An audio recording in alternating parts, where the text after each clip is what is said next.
Welcome back everyone to Tzaddik Media. I'm your host, the aspiring Tzaddik, or the Tzaddik in progress.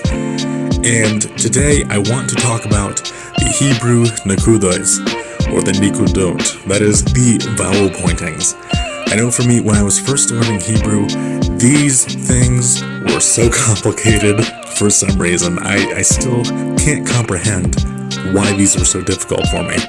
However, what we're about to present today, are some of the tricks and some of the mnemonic devices, you might say, for helping me and hopefully to help you remember how to read these vowels, and then you will be on your way to being able to read Hebrew. So the first one that we're going to be discussing today is the Tzaddik. It makes the E sound. Think of it like this. I need 3 honeybees, please. I need 3 honeybees, please. E.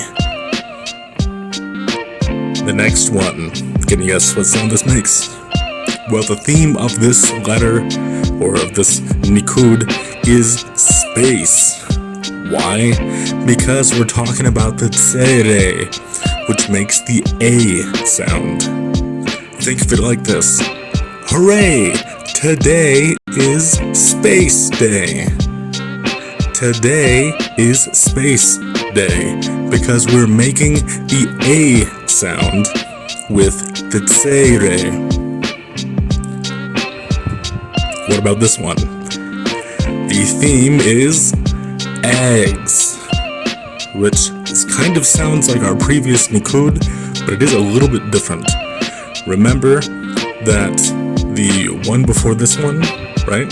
The Tzaddik makes the A sound. This one makes the A sound. Kind of the sound that you make when you're disgusted. It's like, right? Because this one is the Segol. Segol.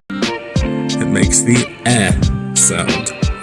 Now, I know in some parts of America, and perhaps parts of the rest of the world, we pronounce these like eggs.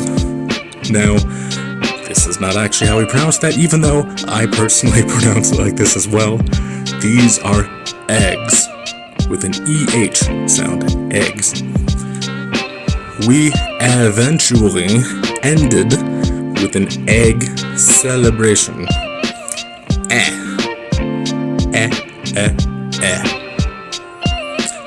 Now we're on to our next pair of Nikkudot, which are the kamats and the patach. Now why I group these two together is because depending on where you're from or what dialect of Hebrew you're speaking, you'll be pronouncing these the exact same way.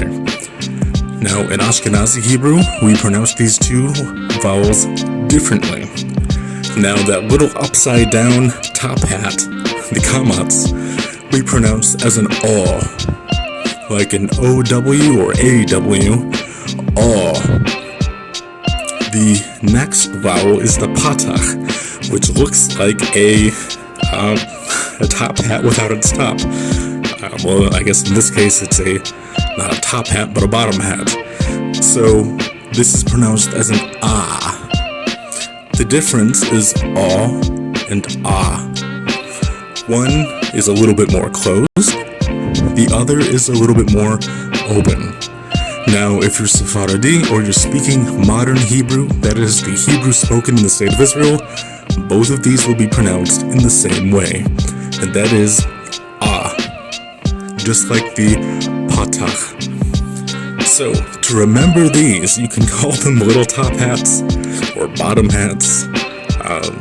I know this is actually used in music, so if that helps you to remember, that's fine too.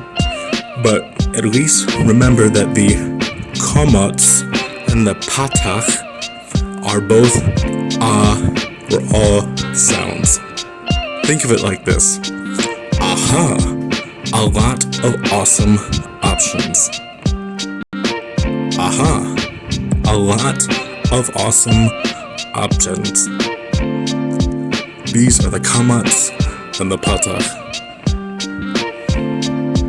Now, hopefully you guys will get the little pun in this one. We are now discussing the letter cholam, or in Ashkenazi Hebrew, cholam. Now, these vowels, again, depending on your dialect, make two different sounds.